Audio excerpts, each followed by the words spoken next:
Ghost Hunter John Razimus here. I'm going to be detecting ghosts, hunting them, finding them. You know, I have the tools now to actually make an impact to a certain extent. I have a full spectrum camera right here. I have my official I'm going ghost hunting sunglasses right here. And there ain't nothing that's going to stop me from proving that ghosts exist. Why do I hunt ghosts? Why do I go out there and try to detect these things? To prove I'm not crazy, of course. And with sufficient amount of data, that's going to be proven pretty quickly, pretty shortly. You know, I did come across a secret proven in my last video. You're going to see what that secret is when I talk about the haunted, perhaps, church of Santa Cruz that I went to just today. There's a priest. Something was following him. He turned around, and it was a full manifestation of a half man, half goat. A goat man, a satyr, a demonic entity, a devil with devil horns and devil hooves. Pretty freaky. He touched the door of the church, and the entity disappeared. But there's a little secret in that story. A little secret. And it relates to my last video. I'm going to be sharing tons of secrets. If I lighten the mood with a little bit of comedy, it's because it can be kind of scary. But just because spirits exist, just because you can prove they exist using certain a little bit of our caveman technology here, I think it's going to be a good couple hundred years before we have the technology to really thoroughly prove the higher dimensions exist, let alone intelligent entities. But those in the know, those that are already researching and detecting and proving to the best of their ability, hey, this house is haunted. Hey, this building is haunted. Hey, this stairway is haunted. Hey, this area right here is haunted. You know, if scientists really wanted to prove or disprove ghosts, they don't need to take a ghost into a laboratory. There's already tons of laboratory type situations going on. They just need to go out to these abandoned buildings and try to recreate what the Ghost Adventures crew can already do. On the same token, I believe there are some places less haunted than others, and the Ghost Adventures crew still managed to get data. They still managed to get some proof, which goes into the realm of something even scarier. I can't mention now. I'm sure you can take a guess as to what I'm talking about. But I'm going to be writing a manual. I'm writing a booklet about my tiny little secrets I've discovered while hunting ghosts, even this short amount of time. Last few months. I've learned a lot. I piece puzzles together. I piece little pieces of information together. I piece together things that ghost crews see time and time again, but they never do the math. They never put the pattern together and see it as proof of external intelligence. So I'm going to be putting that booklet together. Hopefully you can see that soon. And this booklet is a precursor to my book, Corners of Rooms. Corners of Rooms, I want it to be a legitimately thorough book. I wanted it to be hardcover, but I need to save up the funds. So I'm going to start by printing this booklet and selling this booklet. And stay tuned. Amazing things coming soon. I did just investigate the Santa Cruz Church today. The church in which the goat-horned, goat-hooved devil entity appeared to a priest and then disappeared. I did not see such an entity, but that doesn't mean anything.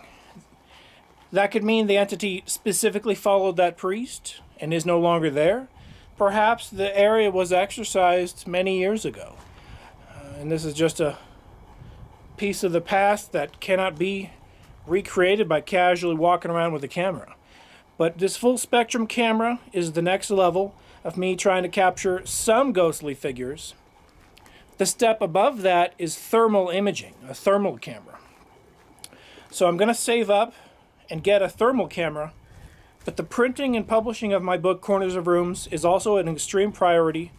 This booklet that I'm creating and writing, it's going to be pretty thin, it's going to be pretty cheap, and it's going to raise the funds for this channel, for everything. The thermal imaging camera I'm going to try to get, the publishing of Corners of Rooms, everything for the focal purpose of making this channel better, finding more proof, proving other people aren't crazy that have experienced something in a certain location, that I'm not crazy, although most definitely this looks like a crazy getup. I'm just testing out my new GoPro hat clip, and hands-free. I'll be able to hold two things, hopefully, and it's really cool.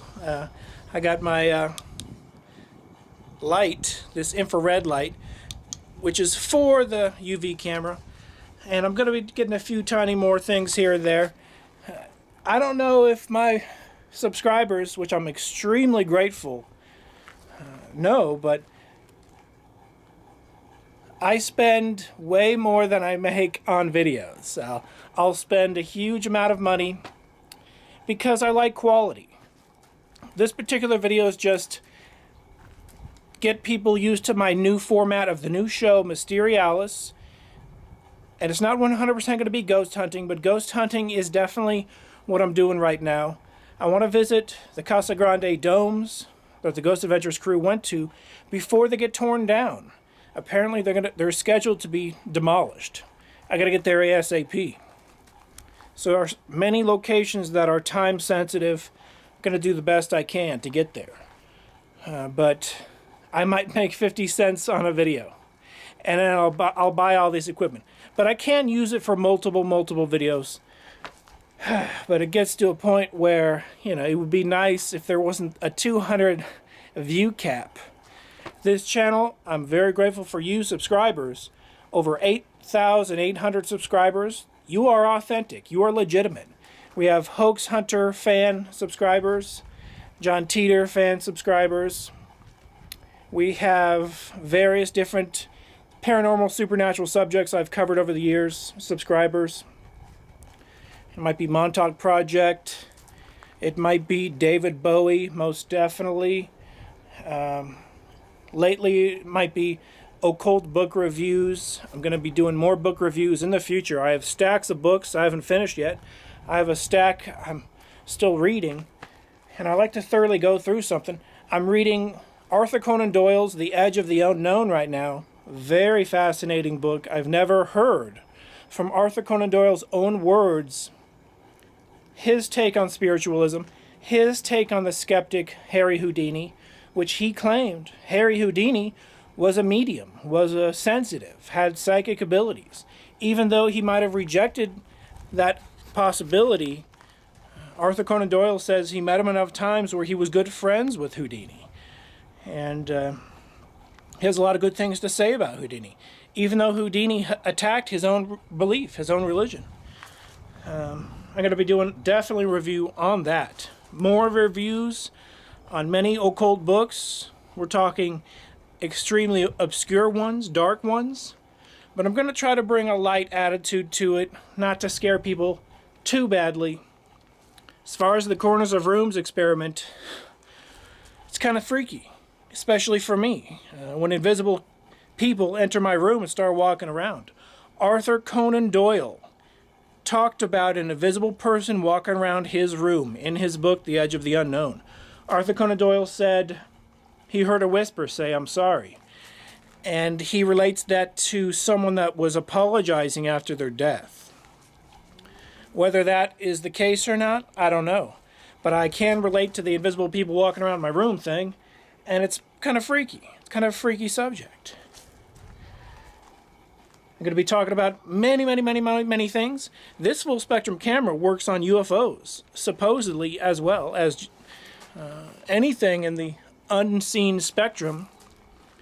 Ghosts, UFOs, apparently they have similar properties where these full spectrum cameras can see what a regular camera cannot see. So I'm going to be testing this out in the future. I thank you for watching. This has been John Razimus on the John Razimus channel, Mysterialis, youtube.com/hoaxhunter. I'm less of a hoax hunter these days and more of just a paranormal researcher, a ghost hunter, occult researcher, and just all-around investigator in the subjects of the unknown. Be seeing you.